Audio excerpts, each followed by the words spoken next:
the great thing about email was it was like a higher value service. So I would be doing it for like 7-8 figure companies. And then slowly, as I worked with them longer and longer, after about a year, 2 years, then I got revenue share in the companies. Haven't you done like 70 mil across your clients? Yeah, around about that much. Honestly, I lost count a while ago, but it's about 60, 70 indirectly. Yeah, if you accounted for everything we've contributed towards. Yeah, man. So, I mean, what would you like to cover today? I mean, the main reason I booked this call is because I know you scaled Dantes, and I have a creator in the exact same niche. And I've been struggling to scale that up, especially with like the hood streetwear niche. It's tough to sell a high ticket package. Like I've been trying to sell a 3K offer to people who barely have 500 to their name. Okay, yeah. So we walked into the same problem where I remember when working with Tez, like that was definitely a problem, because you just got to understand fundamentally the market is got less money. Like it's just for like the people that the creator themselves are attracting are bringing in a market of less money. The high ticket, we tested that, and I think there's definitely a percentage of the market that could pay that. But if you're talking about like out of his YouTube, for his like YouTube,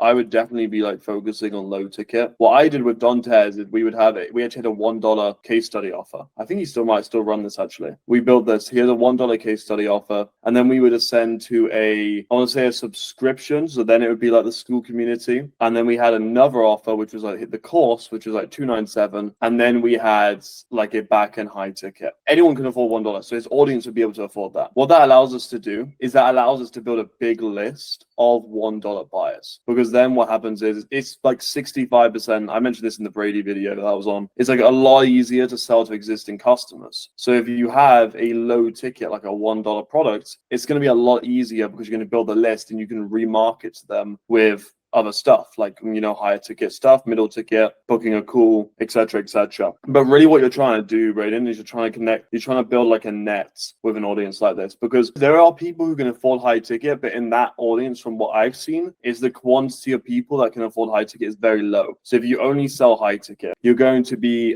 like basically alienating like 90%, 95% of the market, right? So we want to focus more on actually just like building a net, and a net would be like a low ticket front end product. Even with subscription on the front end, like school, people are very cautious about that because subconsciously they know that it's billing every single month, right? So I've actually found that subscriptions on the front end have a lot lower conversion rate. Actually, as an upsell, they typically do a lot better by far. It was the same thing with Jordan Welsh. Like we walked into his business probably like 2 years ago. And he was only selling I want to say a $47 a month community for his audience, right? And it was he wasn't doing very well. I mean, I think he was doing okay, but due to compared to the size of his audience, it really wasn't doing well. So what we did was we did the same thing actually. We had like a $1 front end products, and then we ascended into the subscription, and then we had another offer, and then in the back end we had a coaching offer. And this guy seems like he has a pretty big audience.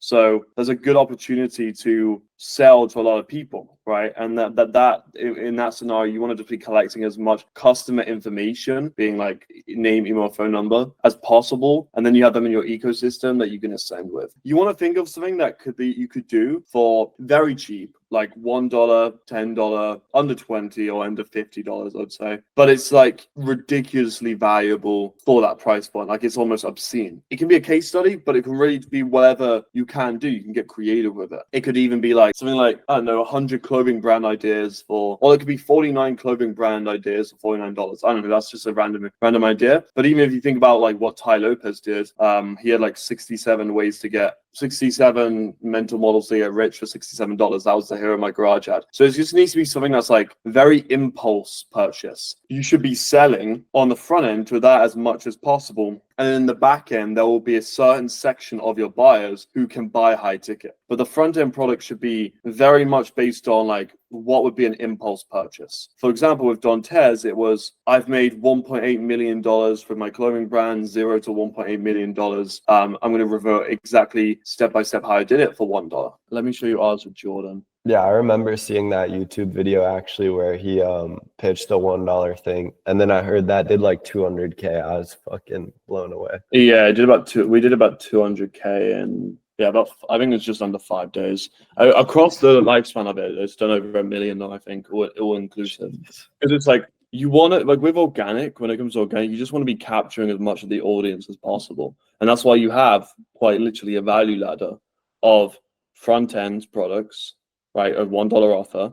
And then you can just ascend. Like for me, I know if I'm selling a subscription and I'm doing it in a funnel format, I want to be doing it as an upsell, not on the front end, because I know that say for example, and you can, this is just economics. You can just break it down like economically. Okay, so on the $1 offer, if I'm selling that organically, it's probably going to have like a 20-30% conversion rate because it's $1. Let's say that you're able to get across a time period, maybe like, let's just say 100,000 people on the page for ease of math. And let's say that we can convert 25% of them. So we convert 25,000 people into a $1 offer. So we do 25,000. But then we have a subscription, which is 40, or let's say $27 a month. And let's say we also do convert 20-30% on that subscription upsell, which is very realistic. It's not unrealistic at all. So let's just say 25%. So then we have 6,000, about 6,000 people. These are big numbers. I'm just saying it just for ease of math. 6,000 people on like $27 a month. That's like, yeah, that's a good amount of money. That's over 160 grand a month in MRR. You cannot, it's very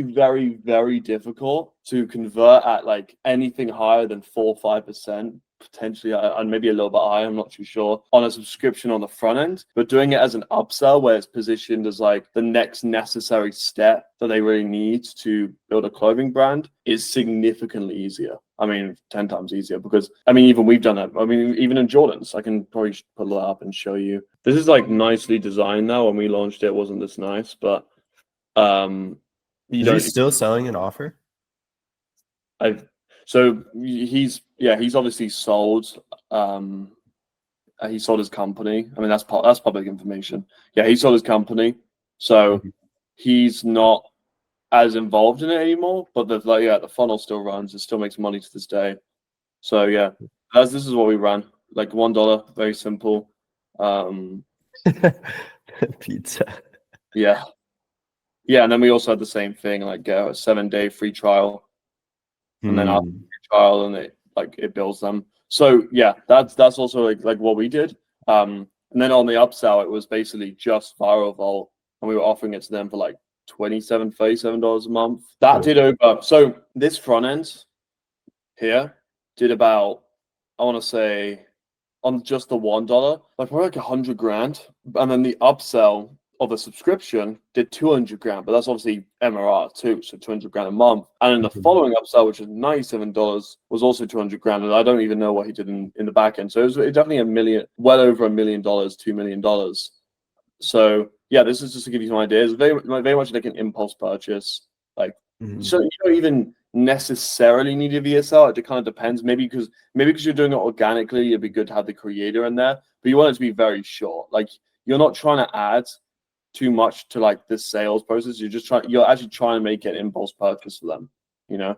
So yeah, this crushes. And then what I would be tempted to do after that, if you want more control over like quality of leads, because obviously of organic you don't have that control, I want to go straight to cold. Because it seemed like he had a pretty established audience. I would go like one layer above. So okay, now you're doing straight organic. Then I would start doing like basically organic advertising. So I would just basically remarket to the audience, to his YouTube audience for sure, and to his Instagram audience through Facebook. So I would do both of those, because that'll be the easiest as well. If you just sell this through page, you can probably get really good numbers on this, and you can have more control over lead quality too, because you can just target like the US, Canada, Australia, UK. So you have like good quality coming in as well. For paid traffic, you said starting with retargeting. Would you just retarget them to the $1 offer then? Yeah. How difficult do you think it would be to be profitable with that? Because I've heard like it's difficult to be profitable with paid ads on a low ticket product. You can't look at it as like individually, like how much am I making back from my ad spend. You have to look at it like an entire ecosystem. So you just merge the organic with the paid. The paid is just an extension of organic. It's all an ecosystem. You're just remarketing to people who've already seen the content with a direct call to action. So on paper, from ad spend, you might not be immediately profitable. You might not get ROAS, but you're remarketing to the audience. So then they might see your ad. You have to understand like an average customer journey is like someone like sees a piece of content and has to go and walk the dog. Then they see the ads, then they forget about the ads. People just all over the place. And it usually takes them like 5 to 7 times of just seeing the content, seeing even an ad that's put in front of them to take an action. So the retargeting is just really a way to get more consistent volume coming through to the existing audience of like what it seemed like a lot of people in the audience. It's not really too much about having like a direct ROI, like ROAS. I made a video about this recently on YouTube. But yeah, that's what I would say. Obviously, when you get on cold, it's different. You start you're playing with different economics because you're going after straight cold leads. But for now, you're literally just remarketing to the organic. So I would see it as in all the same bucket. It's the same thing. You're just getting yourself in front. You're just paying some money just to get in front of them with a direct offer. So what type of budget would you start with? As much as the client is cool with spending for 90 days consistently. What can they sustain spending for 90 days without seeing like an instant return on investment right away? Like if they have to make money off the money they're spending on ads, don't spend that money. It's almost like a little bit like gambling money, except it's like skilled gambling. So it's like, so what are they cool like putting in that will compound and help them see a result across like a 3-month period. So yeah, really whatever they can pocket. Especially if something like YouTube, dude, people will find your stuff. So you don't need to be hard selling in YouTube. You just gotta focus on making great content. And the $1 is great because it doesn't look like you're selling. But you can get a ton of volume just by plugging it. Not even mentioning it. That's the thing with Jordan. We only ever mentioned it in one video ever. It was dropped in descriptions. It was shared in other videos. But there's only one video ever where he actually mentioned it. And he's done over millions of dollars. You know, it's the same thing with your guy. You don't need to be pushing it all the time. Like if you're doing high ticket, that's where you start to sling info and sell yourself out a little bit. And you don't want to do that too early. The $1 is great because it's very evergreen and you really build like a long-term list as well, which is this guy wants. You know, he doesn't want to just be relying on his social media audience.